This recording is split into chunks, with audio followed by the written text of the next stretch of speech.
যেরকম পুলিশও একটা অংশ, সেনাবাহিনীও একটা অংশ, বিজিবিও একটা অংশ। যেমন আমরা সারা বাংলাদেশে বিদ্যুৎ দেই, ঠিক আছে, পরিচালনা করি। আমরা এই লাইনগুলা সচল রাখার জন্য আমরাও কিন্তু একটা অংশ। আমরা কিন্তু কম না।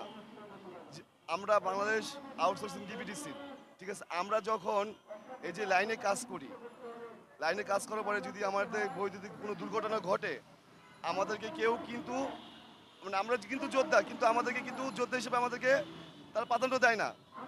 কারণ এই যে আমাদের এক ভাই অ্যাক্সিডেন্ট করছে, কি হয়েছে, আমরা তাদেরকে মেডিকেলে নিয়ে যেতে হয়েছে। আমরা তাদেরকে আমাদের যে বেতনে পয়সা ওঠে সে পয়সা থেকে কি করছি, সবাই টাকা দিয়ে তাকে মেডিকেল হসপিটালে নিয়ে তাদের চিকিৎসা করেছি। কিন্তু অথচ দেখেন ডিবিসিও আমাদেরকে দেখে নাই, কোম্পানিও আমাদেরকে দেখে নাই।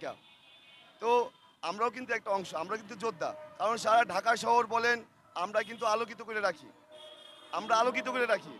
এই যে আজকে আমাদের এই ফেব্রুয়ারির 22 তারিখে আমাদের উপরে পুলিশ বাহিনী যেভাবে করে টিয়ার সেল, পানি নিক্ষেপ, সাউন্ড গ্রেনেড, বুলেটও মারছে। আজকে আমাদের লোক এই আইসিইউতে মানে জীবন মরণ অবস্থায় পড়ে রয়েছে। এই যে আজকে আমাদের যে আমার অনেক ভাই, কি বলবো ভাই, গুলিবিদ্ধ হয়েছে, কারো মানে পা গেছে, কারো হাত গেছে। তো আমরা যদি এই যোদ্ধা হইতে পারি, ঠিক আছে, আমরা যে বাংলাদেশ আউটসোর্সিং, আমরা যে বিদ্যুৎ আলোকিত করে রাখি, দেখেন আমরা এই ঠিকাদার ঠিকাদার আমাদেরকে বেতন দেয়। আমাদের যে বেতনটা, যেরকম মনে হয় আমাদের 20,000 টাকা বেতন, আমাদের সেই জায়গা থেকে অর্ধেক টাকা কাটে রাখে। কেন ভাই? আমরা কি বাংলাদেশের নাগরিক না? আমরা কি যোদ্ধা না? আমরা সারা সারা জায়গায় আলোকিত করে রাখি। এই যে ঝড় তুফান, কাল বৈশাখী ঝড়ে যখন ফিটার অফ হয়, গাছ পড়ে যায়, কারা যায় ভাই? আমরা যাই।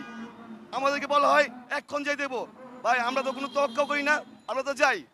তো আমি বলবো যে এই যে আমাদের উপরে যে লাঠি চার্জ, টিয়ার সেল, আমি মাননীয় ডক্টর ইউনূস সাহেবকে বলবো যে আমাদের এই ঠিকাদার বিলুপ্ত করতে হবে। আমাদের যদি এই ঠিকাদার বিলুপ্ত যদি না হয়, তাহলে আমার মনে হয় যে আমাদের এই যে যারা কাজ করে, ঠিক আছে, তারা মন মতন কাজ করতে পারবে না, তারা করবে চুরি। কারণ তাদের যেই টাকা দেয় 20,000 টাকা বেতন, সেই জায়গা থেকে 10,000 টাকা কাটে নেয়, তাহলে ওই 10,000 টাকাতে কি করবে? হ্যাঁ, ওই যে 10,000 টাকা থেকে সে তো যাইতে যাইতে তার খাওয়া দাওয়া, তার পরিজন কিভাবে করে চালাবে ভাই? আমাদের নাই বেতন, নাই বোনাস, আমরা কি করবো ভাই? ডক্টর ইউনূস সাহেব কি দেখে না আমাদের?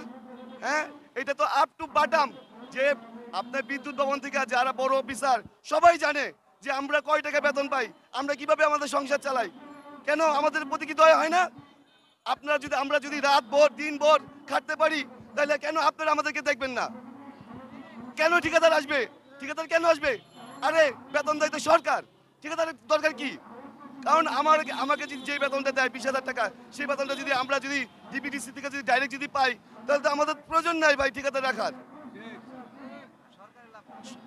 এই এই যে সরকারে যে একটা যেটা ঠিকাদার এটা কি করছে, এটা আমাদের আমরা পুরো বৈষম্য শিকার।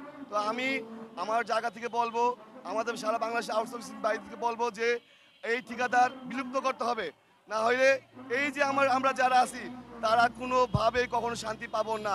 যেহেতু সেই ছাত্র আন্দোলন থেকে শুরু হয়েছে বৈষম্য, তো আমরা তো সবচাইতে বেশি বৈষম্য, সবচাইতে বেশি বৈষম্য। আমাদের হাত গেলে পা গেলে ভাই, আমাদের বাসায় কেউ চাল নিয়ে যায় না, কেউ ডাল নিয়ে যায় না।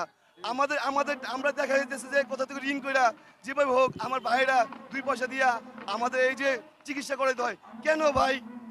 আমরা কি মানুষ না? এই দেশের নাগরিক না? হ্যাঁ, আমরা এই দেশের নাগরিক না? আমরা কেন আজকে রাস্তায় রাস্তায় থাকবো? আপনারা কি দেখেন না? আমাদের কান্না দেখেন না? কেন আজকে আমরা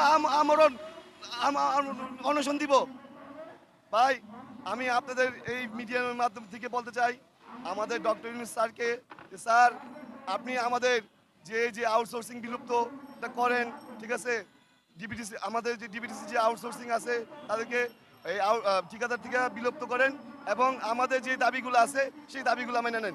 যদি আপনারা দাবি না মানেন, তাহলে আমরা কখনো এই মাঠ ছেড়ে যাব না, আমাদের যতক্ষণ পর্যন্ত আমাদের দাবি না মানবেন। তো আমরা এই কথা বলে আমার